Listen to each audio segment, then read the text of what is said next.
O trabalho dela é resolver briga e desentendimento.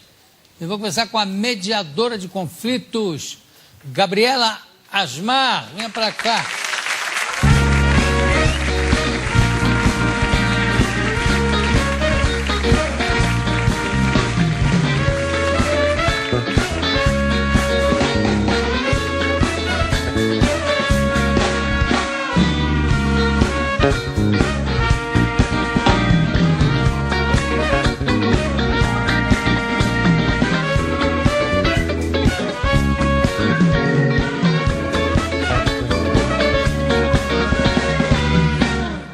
Gabriela, como é que é esse trabalho de mediadora de conflitos e de desentendimentos? Como é que é isso? É uma coisa muito nova no Brasil e por isso é tão importante a gente estar podendo falar para tanta gente. Porque a maioria das pessoas confunde com um monte de outras coisas. O nome mediação de conflitos não é muito marqueteiro, porque mediação existe desde que o mundo é mundo. Mediação é estar no meio, né? E ajudar duas pessoas a resolverem alguma coisa. Só que tem um monte de maneiras de fazer isso.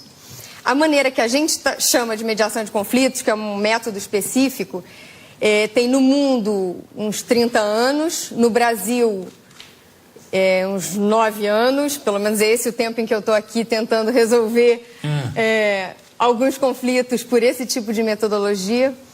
E é uma forma de você, um terceiro, que não tem um poder decisório, ajudar as pessoas que estão envolvidas numa situação problemática a elas próprias conseguirem sair da estagnação e gerar uma solução que seja boa para todo mundo. Mas até que ponto, quem é que chama o mediador de conflitos? Idealmente, as duas pessoas, só que isso na prática é muito difícil, né? É isso que eu estava pensando, deve ser complicado. Normalmente, em diversos países, a mediação teve desenvolvimentos diferentes. Na Argentina, por exemplo, que é uma cultura muito próxima da nossa, eles tiveram uma lei, há 15 anos atrás, que tornou a mediação obrigatória antes do processo judicial. Isso é muito importante numa cultura beligerante como a Argentina, porque você tem uma desculpa para estar ali tentando resolver tudo numa boa. Aqui na nossa cultura, normalmente quando você chama para um bate-papo, quando a coisa já está feia mesmo, né? E você chama para um bate-papo, você pode passar a impressão de que você está fraco. Essa aqui é água? É a da Lídia Francisco, não? Não é, mas pode ser se você quiser. Então tá. Quer alguma outra coisa? Não, tá ótimo, obrigada. Aliás, eu sempre tive muita curiosidade de saber o que tinha nessa xicrinha. Aqui tem água. Da melhor qualidade. Aqui já tem outras coisas. Eu imaginei, mas eu não... Tá tudo bem. Varia, aqui tem refrigerante, aqui tem... Jamais bebida alcoólica. Tá certo. Não, é verdade. Não, porque se eu ponho bebida alcoólica aqui, eu faço 2 perguntas. Na terceira eu já estou... Ô, Gabi, como é que é esse troço aí?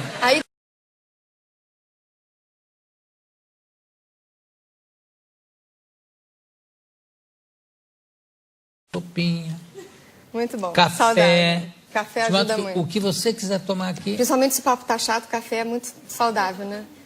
Mas dificilmente o papo aqui fica chato. Com certeza, com a sua animação. O que você quiser tomar, tem aí. Não, tá ótimo com água. Tá Então, deixa eu voltar aqui para a mediação de conflito. Vamos lá. Então, a mediação é você ajudar essas pessoas que estão envolvidas na situação a resolverem o seu próprio problema. E isso parece ser uma coisa muito fácil, né? Porque, em princípio, todo mundo quer resolver.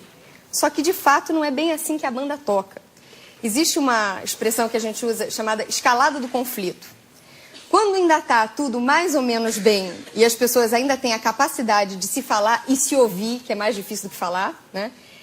Elas procuram negociar as suas diferenças para chegar a uma solução. Mas muitas vezes passa desse ponto e as pessoas já não conseguem mais se falar e se ouvir. E muitas vezes foi um mal-entendido que gerou esse bloqueio. E aí a coisa só piora. Muitas vezes as pessoas chegam a um ponto em que elas já nem lembram mais porque que elas estavam brigando, elas só querem ganhar. E aí tudo vale. A minha pergunta é a seguinte: quem chama o mediador já não leva vantagem em relação a outra pessoa? Ou melhor dizendo, a outra pessoa não acha, já chamou o mediador, então essa pessoa já vai concordar com ela. Isso é um perigo. Na mediação, porque você está pensando na mediação privada, que no Brasil está começando bastante devagar. Por isso que eu estava me referindo à Argentina. Na Argentina, eles tiveram uma lei que fez essa ida à mediação uma necessidade se você quiser entrar com processo na justiça. Então as pessoas vão porque, em princípio, esse é um caminho para ir brigar. Então não parece que é dar o braço a torcer, sentar numa mesa para tentar negociar. Aqui no Brasil, a gente está começando com esse trabalho em diversas frentes, mas o judiciário está dando um impulso importante para isso. Muitos juízes já têm uma equipe de mediação e convidam, obviamente que não é um convite assim muito democrático, né, as pessoas para irem conhecer a mediação.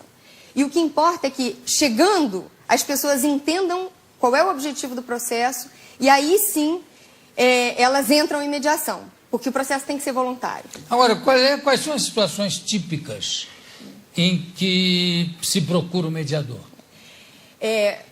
O básico é esse. As pessoas querem resolver um problema e buscam a ajuda de um terceiro que, com uma série de técnicas específicas, sobretudo da comunicação, vai ajudá-los a voltarem a ter uma capacidade decisória viável para conseguir uma solução que ambos possam aceitar. Isso é o básico. Mas, por exemplo, vamos dar um exemplo aí com uma história da mediação entre a irlandesa e a mexicana. Esse exemplo da irlandesa foi memorável. Eu comecei a fazer mediação num tribunal que, na realidade, era uma corte comunitária. Aonde isso? Em Nova York, no Harlem, que é a parte mais pobre de Nova York.